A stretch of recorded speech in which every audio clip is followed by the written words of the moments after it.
La citerne est vide. Les habitations abandonnées veillent silencieusement sur les lopins de terre brûlés des anciens. La nature reprend ses droits sur les moyennes pentes du volcan. Entre les anciennes coulées de lave, les conifères s'imposent. Les pins laricio, battus par les vents et rescapés de la foudre, dressent leurs silhouettes géantes face au volcan jusqu'au prochain orage. Dernier effet de couleur. La végétation se raréfie sur les hautes pentes de l'Etna. La steppe rassasie encore quelques troupeaux en liberté. Bientôt, le végétal, en sursis, cédera au monde minéral de roches et de lave. Seules quelques plantes éparses s'accrochent à la vie dans cet environnement hostile.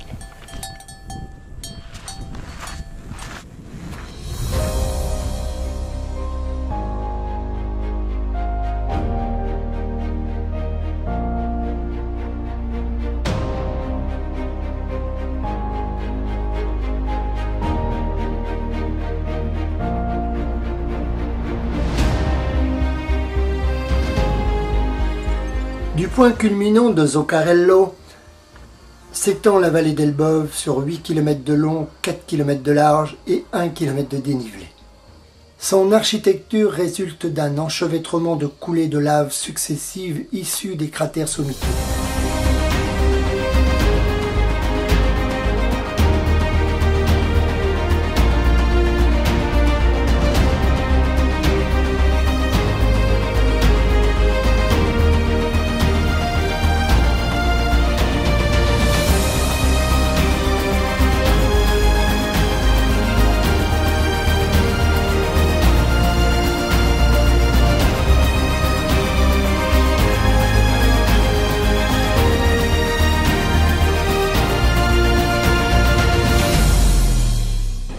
Aujourd'hui, c'est aux sources de la coulée de 2002 que se dirigent mes pas. Cette éruption a totalement transformé le paysage d'Etna Nord. Ma curiosité est grande de découvrir ces changements. En effet, la magnifique prairie bordée de pins a définitivement disparu. Je me souviens, le souffle du vent dans les branchages de ces arbres, encore debout, encore vivants. Je me souviens de mes dernières tentatives d'ascension à 3 heures du matin dans cette ultime pointe avancée de nature.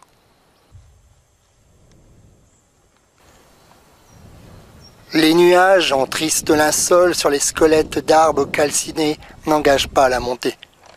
Pourtant, je tente l'ascension vers les hauts sommets. Sur l'Etna, le temps est extrêmement capricieux. Une fois de plus, le ciel devient menaçant. Rares sont les jours où le temps permet l'accès au sommet. Combien de tentatives, combien d'abandons faudra-t-il avant de l'atteindre?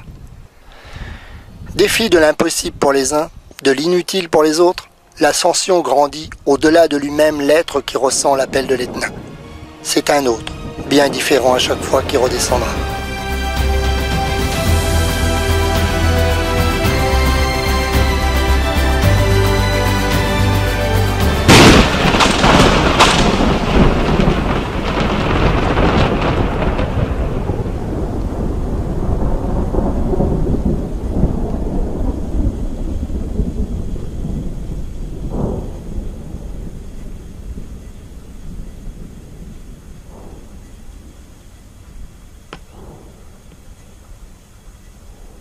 Mon Dieu, qu'est-ce que c'est beau. Wow, grandiose. Wow, toute la profondeur, je suis vraiment sur le...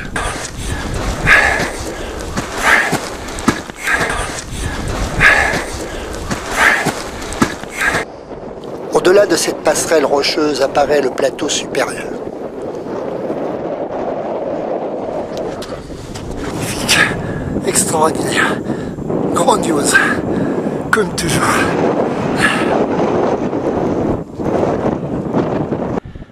J'adore ces matins, à l'instant même où le volcan étend son ombre sur la Sicile.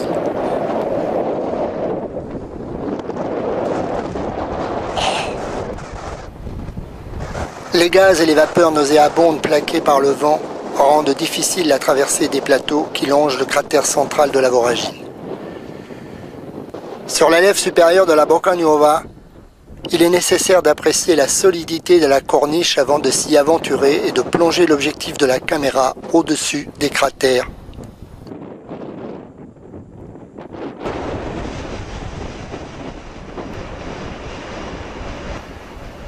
Les fumerolles soufrées et chargées de gaz carbonique enrobent mes pas. Cet échantillon brûlant, prélevé à proximité d'un champ de dépôt de sels minéraux, rejoindra mes souvenirs, témoins et partage de mon expérience. Les gaz abondants en ce lieu, comme l'oxyde de carbone, l'acide chlorhydrique, le méthane, l'ammoniac et bien d'autres encore, ce sont des gaz irritants qu'il faut s'empresser de traverser pour ensuite contourner la grande paroi et entreprendre enfin l'ascension finale.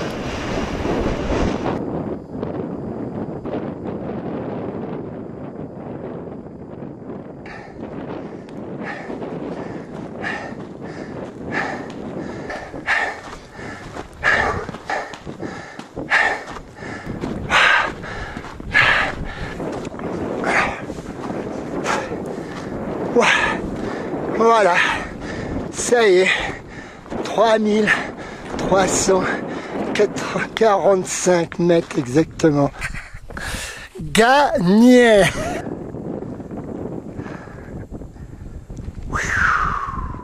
Puis, voilà qu'apparaît la voragine.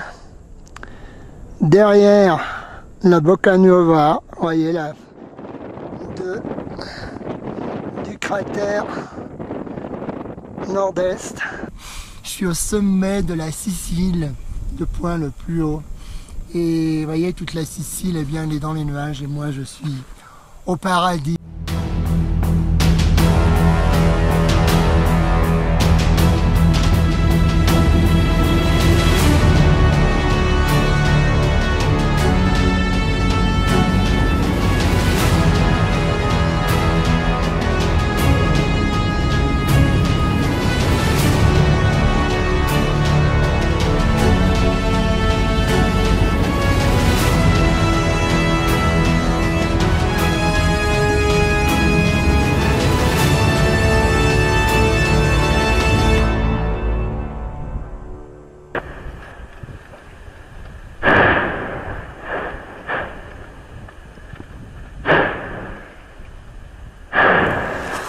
Matériel tout frais.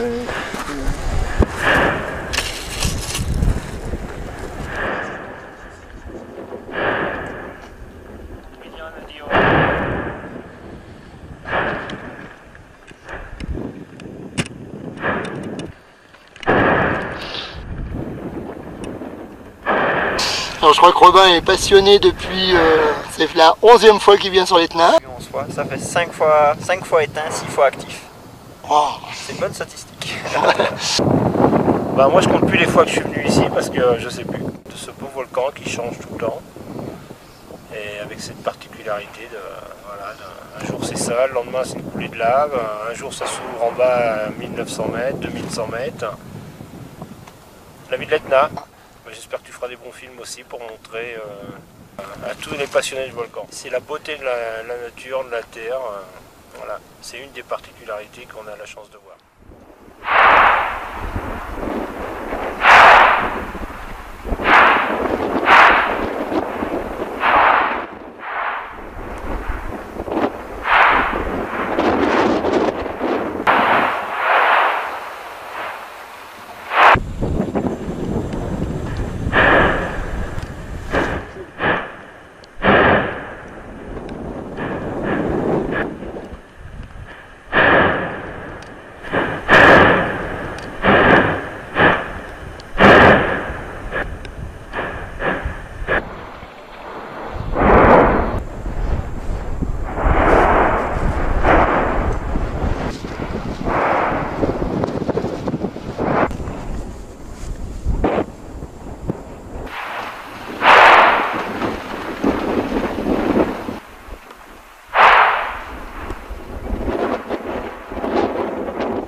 C'est un spectacle magnifique dont on ne se lasse pas. Une journée un peu exceptionnelle.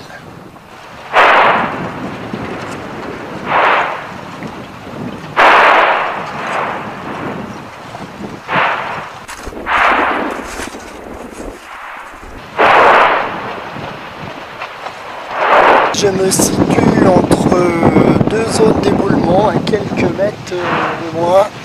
D'ailleurs, vous pouvez peut-être l'entendre derrière moi, quelques mètres ici. À l'instant, deux grosses bombes viennent de tomber à 10 mètres exactement, donc dans cette direction-là.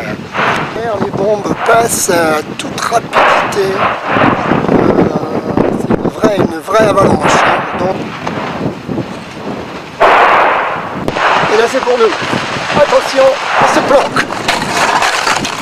On va prendre à la gueule.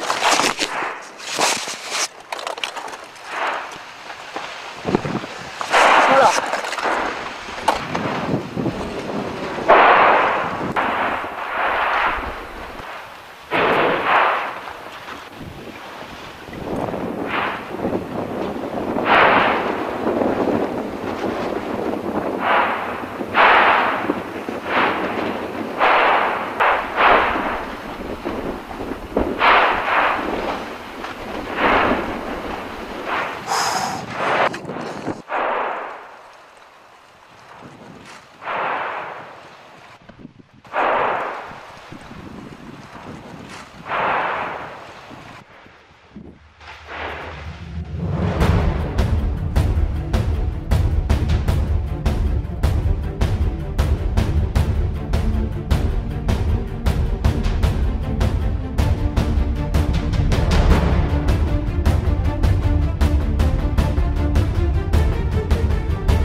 L'immensité de ces moments reste gravée à jamais.